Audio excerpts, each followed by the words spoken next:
Welcome back, ladies and gents. You are joining us for the Overwatch Open, and we are having a very nice series on our hands, to say the least. I think that's a very, well, that's an understatement, isn't it? Yeah, it really is. I mean, ANOX came out with a grand statement of intent.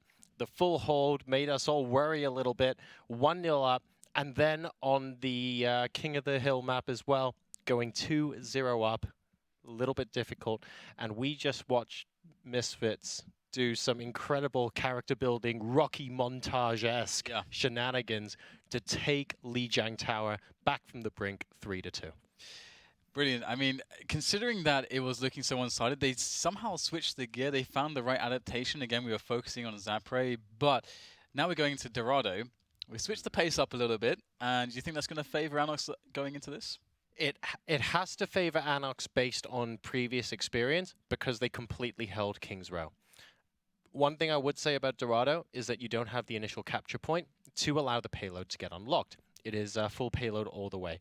So for that reason, a team wipe doesn't mean that both teams are going back to the same location. It will actually benefit MISFITS from being able to push the payload just that little bit further. If we do see a full hold, I reckon it will end up being in the archway now.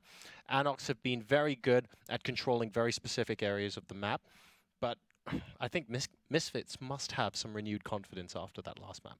Do you think we're going to see more Reinhardt play going into this one? Because obviously Reinhardt can be very, very important moving into the shields. Are we going to see just ANOX sticking to the Winston? Because he has been characteristically just sticking on Winston in a lot of spots. Yes, I think if you assume that the teams are coming out like really all singing, all dancing, we're going to kick butt now, for sure we're going to be seeing the Winston there. However, on Dorado, the control of the choke points is really, really important. Even for the defending team, when the payload first gets taken, you're looking at the high ground spots. After the first checkpoint, for example, the church, the corridors on the first floor looking down, always useful for Reinhardt's shield to be up so that you can actually block, for example, people coming up and shooting you. I think we're going to be seeing a lot more Reinhardt here than we have previously. And I think it's just a little bit more important on Dorado that you get those shields in front and you have a very strong central plan of attack. Maybe you'll get some flanking, but the main core of the team is still going to be sitting on the payload. Yeah, I can't wait to see that that switch in dynamic. I think I feel like it's a perfect time to see that because, again, all the prolonged Winston use, we'll get to see the teams really testing, or rather they have to have their versatility tested when it comes to varying up the setups. And it does seem like, to some extent, MISFITS are looking like they could be a more versatile team. Sure. It feels like the compositions, generally speaking, from ANOX, they are quite comfortable in just sticking to something and making it work. And again, in the North American, okay, maybe it's just a little bit of Seagull, but we saw it from other teams as well that they are happy to try to switch in more situational spots. And I think if we are to see sort of different heroes here, let's talk about Anna for a second because we haven't actually seen her on the last map. If we do see Anna here, I would suspect we would see her defensively. And the reason for that is the marketplace is a location where, I guess previously on top of the archway, where Widowmaker used to stand, you can see all of your teammates on defense, so you're able to shoot them with the darts. But on attacking, when you have some of your players flanking, they're going to be outside of your line of sight. So I think that favors Anna on the attacking team a little bit less. But we'll find out shortly what the compositions are as we move on into Dorado. Also, he wants to troll us. Yes, exactly. Here comes Torb, folks. You can have 4-1 on Torb. Well, let's have a look. Looks like it's pretty standard. No one really messing around. We have Sharek on D.Va, which is going to be fun to see. Now, we haven't seen actually a lot of D.Va use at all between these two teams, which is it's going to be the interesting switch. And the cool thing there as well is that D.Va is going to be, unless we see a change there, unless Sharek's going to pull out a Reinhardt or something, it looks like they're going to commit with this. They're going to have a Reinhardt on the offense. It's skipjack, though, for MISFITS with the Reinhardt of his own. Yeah, this is very interesting from ANOX coming through. So they do want to push quickly. They're not using the Reinhardt. Admittedly, I thought they still would. So it's interesting that Sharek is going for the D.Va. I'm guessing going through the archway, they just want to be able to pop the defensive matrix and just keep the payload moving so that they can fight out in the open. I'd be surprised if they didn't move on to one later, though. But here is the first major team fight. This is the reason they picked D.Va. They want to come in here and they want to disrupt quickly. And it doesn't look like it's working for them so far, though, because 3 players, including D.Va, are already down. The payload's through the archway, though. But will it be for much longer? We have the potential here for it to get pushed back quite some. Let's see how aggressive MISFITS decide to be in that sense. maybe trying to go for some picks just to try to slow things down and get that payload back into the archway, which is more defensible. But Cypher moving in there as well with Genji, and Zapre is looming. He's creeping around there, looking for that perfect spot to drop in. Exactly right, and that's the kind of thing where if you have good eyes and ears on Dorado, you'll always be able to spot the flanks, but the moment your concentration lapses for just a second, you can get caught unaware. Sharik's mech has gone down there. The flashbang from behind gets spotted by Soon. He didn't even see Kenzie, he just knew the flashbang was there and went, yeah, I'm going to turn around and kill you. He does exactly that, and another push from ANOX is looking like it's about to get cut off at the knees. Still only one player dead, but the marketplace is now devoid of red players. Yeah, this is looking quite tough actually for ANOX at the moment, because also now the ultimates are building for MISFITS. The payload is slowly being pushed back. I mean, that's really the only thing that they have, ANOX have going for them, is that the payload still needs to make its way back into the choke point. And that's going to be their life much more difficult, or made much more difficult when it finally makes its way there. We're going to get the Earth Shadow coming in from Mr. Skipjack, as that's going to set his team up for a nice series of frags. And we get another wipe, basically. Just Rubicon left alive, sitting there like, guys? It's like, guys, I'm ready when you are. Guys. Yeah, so they're going to get reset. MISFITS at the moment, I feel like they're not doing anything particularly out of the ordinary. Zarya, very powerful on this map. I know you wanted to see a little bit of Junkrat. I actually think Junkrat here defensively is a lot of fun. We saw Seagull play him as well. But I am favoring Skipjack on Reinhardt. I like that Zapre is hunting around. We have another massive collapsing coming here from ANOX. And we also have Die coming out. Cypher going in with the Zushi Blade, trying to disrupt. Gets Crew to start off with, actually. And MISFITS at the moment are in a little bit of trouble. Can Soon try and rescue them? No, he gets taken out by Kenzie, and maybe this is the push that ANOX needed to get past the marketplace. Yeah, and I love that we're getting Sharik back onto away from the D.Va and back onto the Zarya, where he's been so good previously there for ANOX, and he's going to be able to help his team push through the marketplace. And we will have continued engagements as, again, ANOX try to cut down any players that have been rooted. Now, all right, no D.Va now, but we are switching on to two other tanks. I'm okay with Anak as a choice from ANOX, because what we need to do is contest the verticality. You can see Skipjack on top, just like we predicted earlier, using the shield as a way to look out and decide when to come on, and this is what Anak is doing. He's going, I need to go up there and try and disrupt. So he gets people to try and drop off, he maybe gets a pick or two, and with Primal Rage, it's so frustrating because people can just get knocked off the corridor. And that's so important, but we got the Soon just trying to drop in with the high noon there, not able to get too much done. As Cypher gets spotted. Oh, and the headshots come in to finish him off. And that is very important, because I don't think Cypher expected to get an engagement there, and he's going to go down. And that's already going to hamper ANOX's offensive abilities and allow MISFITS to keep control of the payload just for now. But it looks like ANOX have better positioning. They're much faster to the payload, and MISFITS can't set up in time, so it will move a little bit further. So this is one of those engagements I like, because even though ANOX lost the engagement, you can see what their idea is. ANOX went up, popped the Primal Rage, tried to get people down onto the payload, but Cypher crucially got picked off by McCree. We have a massive, absolutely massive Death Blossom coming up now, though, and that gets a triple kill from Zapre, so MISFITS will be able to push that back. We can see what ANOX's game plan is, but MISFITS can see it as well, and they seem to be one step faster this time around. This is looking so much better for MISFITS after King's Row. Yeah, they've really changed the pace. They've, again, found that new gear, and so far it has been great for them.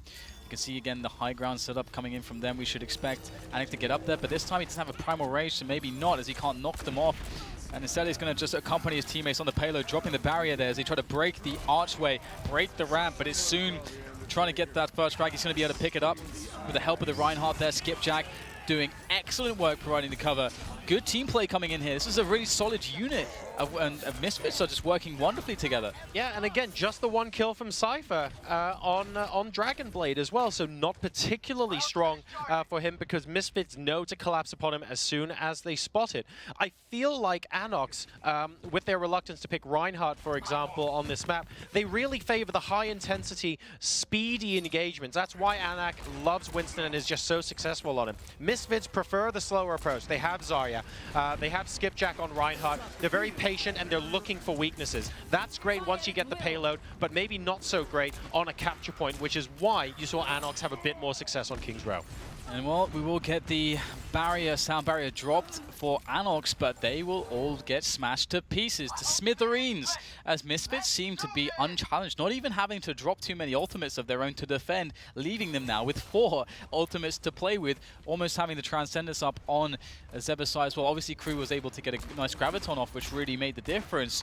But right now, Misfits are looking like they may hold this. Yeah, exactly. ANOX at the moment, they're not really switching it up. They're still continuously bashing their head against the brick wall. It's a very big head, and it's probably got spikes on it, and it's incredibly dangerous, and you wouldn't want to mess with it, but they are still bashing it against the brick wall. And here comes the play back in. It has to work here, and it needs to work for ANOX, but it just is not. Looks like Cypher's going to get just thrown back out of the fight. No health to do anything, and his teammates they're just going down too quickly. Misfits found an amazing wrap there around the push, and, well, they engulfed it, and the coordination has been fantastic. Yep, exactly right. They are sending ANOX back continuously, gift-wrapped, return to sender. There is nothing that they can do to get through here. And what's worse is that they're continuing with the same approach. They're not looking for that slow and steady wins the race approach that Misfits are doing right now. They're going, if we engage quickly and try and catch them off guard 6 times, 1 out of 6 times it'll work. It's not. The ultimate advantage sits with Misfits. They are doing a tremendous job. They're always getting the kills first. Every single engagement, Misfits have gotten the first couple of kills. And ANOX can't rely on getting 1 in 3 of those engagements to work. It just won't work. It is insane, actually, how, okay, you know, ANOX, they did some good work. They managed to push the payload. They were getting some stuff done. But then as soon as it got towards the ramp, boom. They got shut down repeatedly. No response. Wasn't even close in most instances. That is impressive from Misfits. And again, I have to just stress how important Zapri has been with his Reaper play. Yeah, so let's talk a little bit about things that they can do without a Reinhardt in play. I thought Anak on Winston was great, but we saw 1 Primal Rage jump onto the ledge, right? It wasn't like he was regularly pushing Misfits off the balcony. This interception in particular was very useful as well, picking off Cypher when he thought he was in a flanking position. Misfits were just anticipating everything ANOX were doing every step of the way, but ANOX wasn't contesting the first floor, and that ultimately led to them getting held. Yeah, absolutely. And I was wondering about the problems for ANOX to build that charge to have those Primal Rages. And, well, again, we also never really saw ANOX wrapping around the back. So, yeah, as you mentioned. So, there was stuff that ANOX could have gone to, but it seemed like maybe a bit of tunnel vision had sort of put them in a place where they couldn't really find a way out. Yeah, that's a really, really good assessment of the situation. I think tunnel vision is a good way to describe it. Other things they could have tried maybe are using a diva, because ultimately when the diva's flying up there, she can actually fly behind the heroes that are currently still on top and then bump them down to the bottom for the rest of the team to take them out. That was not something that ANOX tried in this situation, but they needed to do more to get Misfits off the top. And I feel like them not switching it up led to Misfits having an incredible half. And maybe it's just a little bit of stubbornness in the roles or lack of flexibility, because we saw, of course, Anik was, or rather, Sharek was playing the Zarya. There we go, got there in the end. Yep. And Zarya is, of course, you know, very needed. They couldn't really switch away from that, so maybe Anik just didn't feel confident in swapping the roles out so they could actually enable, you know, Sharek to go to the diva potentially. So either way, we're into the second half here. There's a lot for Anik to do. They are definitely actually, despite a great start to this series, they are starting to be locked out of it. Misfits really coming alive at the moment. So Sharek is going to be playing the defensive Reinhardt this time around. No Zarya of him, although Anak has switched on to Zarya, worth noting there. Skipjack staying on Reinhardt. And at the moment, this is looking a lot more conventional than the previous game. We haven't got a super fast, we're going to engage you in the first 30 seconds and win thing from Misfits. They're setting up a flank on the right-hand side. There's a keep your eye on those stairs. Suna is coming in there looking to get some damage done as ANOX are starting to try to make this hold work for them. Suna is just getting a lot of picks here, a lot of bits of damage here and there, and now the push is going to come in. They're going to start to jump on the defense there, jump on top of the tanks, try to eliminate the squishies. You see Zapre free reign with the Reaper once again, and all of a sudden ANOX's defense has been dismantled. And this is the difference between a very, very quick engagement and a slow, calculated engagement. We're watching in first-person view right now, but rest assured when I say Misfits were moving up as a group. As Skipjack was moving up on the left, you actually saw Zapre moving up on the right. Neither of them was overextending, and they were able to keep an eye out for each other as to which heroes were coming in. It was a very nice team push from Misfits, and that does earn them a very, very quick marketplace hold. And now the pressure really is on here for ANOX. They've got to do a lot to try to hold the high ground. And I feel like MISFITS are much more versatile, as mentioned. They're much more capable of finding solutions for this high ground hold. And of course, they also have the potential to just get quickly up and around the side. They've got crew almost on a Graviton Surge. If they're able to just dismantle this push just straight up and get a big play into, well, just straight past the arch, straight past the ramp, then I don't know if ANOX can come back from that, because that's pretty much where they got stopped. So here they go. Let's watch what they choose to do here, because ANOX are doing the same thing that MISFITS did. They've got the shield, they're holding the high ground. How are MISFITS going to be solving this problem? Just because they did well at holding the other team doesn't mean they'll be able to solve it themselves, so let's keep an eye out. We have the collapse, though, coming out from ANOX. They're not giving MISFITS the opportunity by the looks of things. Ultimate's being used. We have Transcendence coming out from Rubicon as well. Kenzie not getting healed by it, though, unfortunately. It looks like he's a little bit too far away. Managed to use his Deadeye, but nobody is dead except Soon. And now 4 players from ANOX going down.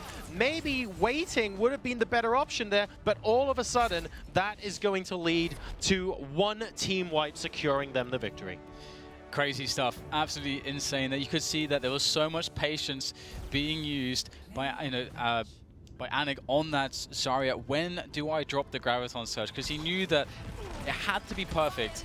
And it was good, but there's just too much in the way of ultimates available. Got the sound barrier, just made life too difficult. Reinhardt was able to shield away most of the damage and easily held that. This looks very convincing. I'm very impressed by MISFITS. And this is actually one of the difficulties between going first and going second. ANOX were placed in a really difficult position. They had the high ground, they were able to defend, and they're asking MISFITS, what are you actually going to do about this? And MISFITS said, well, you went first and we held you, so we're going to stay on the payload and basically have it within 5 meters of winning the match. You're the ones that are going to have to come down and collapse.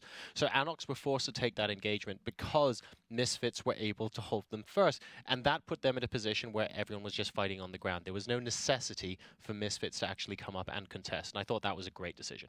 That was the first thing I looked for as well. I was like, how are they going to displace them up top? All right, by just saying we're going to win if you don't jump down. That's exactly. Yeah. That was really cool. That's the best way to do it. If you have a similar position on Hollywood as well, going through the second point, it's incredibly difficult to get the payload to push through all the way to the end if A, you don't have the high ground, or B, you don't have the low ground and a shield looking up, right? Because the verticality is so important. So the only way you're able to do that is by pushing through and saying, okay, this is my target.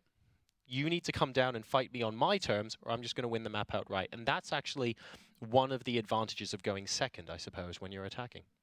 Well, we do have Ilios coming up next. Of course, that's going to maybe, I think, help out ANOX a little bit. Just break up the tempo, going back to a different game mode. They did have quite some success despite losing the last King of the Hill. Will they have more success this time? We will find out after the break. They need it. We'll see you soon.